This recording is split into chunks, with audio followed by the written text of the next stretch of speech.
Good evening, everyone. We start tonight by looking back at a day that was supposed to be a farewell to the past of the year. Instead, we just said goodbye to a hero.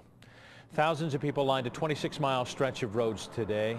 There was hardly a sound, everyone watching in silence, heavy hearts.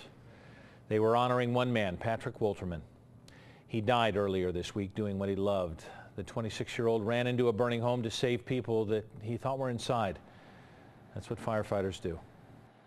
In a world that can be very selfish, Patrick was an example of being selfless. Patrick performed that morning just as he has performed every day since the day he was hired, with bravery and courage, focused on helping others. We will not forget Patrick's sacrifice. His memory will live on forever within Hamilton Fire Department. Out of respect for his service as fire chief, I am ordering that badge number 89, the badge number Patrick wore, be retired. It's been said time and time again that being a firefighter is being part of a brotherhood. 2,000 firefighters from all over the U.S. and Canada came here today. And this picture epitomizes the brotherhood when the engine carrying Patrick Wolterman's casket paused outside Station 25. Patrick Station. Firefighters stood shoulder to shoulder, saluting a lost brother. That truck continued on from the firehouse where he answered the final call to his final resting place at Spring Grove Cemetery. That's where Angenette Levy spent the day.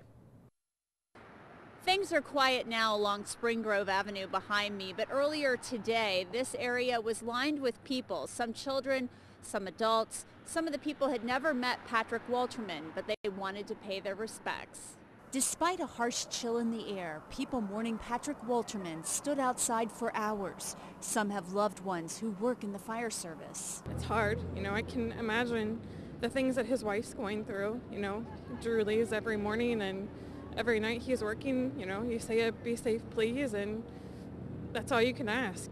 Mark Miller brought the American flag he usually displays on his house. The firefighters every day put their lives on the line, and it's the least I could do to come out to show my support and respect. The flags waving, the signs made out of poster board and markers. They brought comfort to those firefighters watching as Engine 25 carrying Patrick Wolterman inched closer to the cemetery gate. It is very difficult to bury one of our own, but it's made a little, it's more consolation to us that we see the public out in full force to show their support. That support was overwhelming. The loved ones of firefighters passed along words for Patrick Wolterman's family. They wouldn't do what they did if they didn't love it.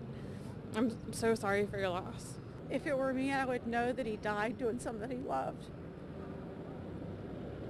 And just know that everybody in this city supports him and feels his loss too.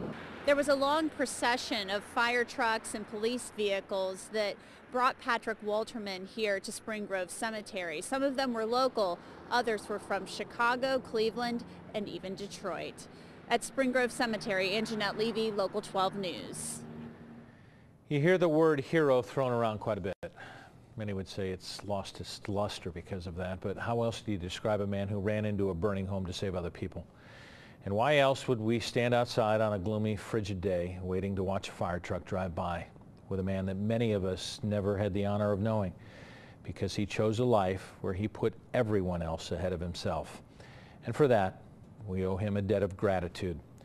Patrick Wolterman, you will be missed and never forgotten.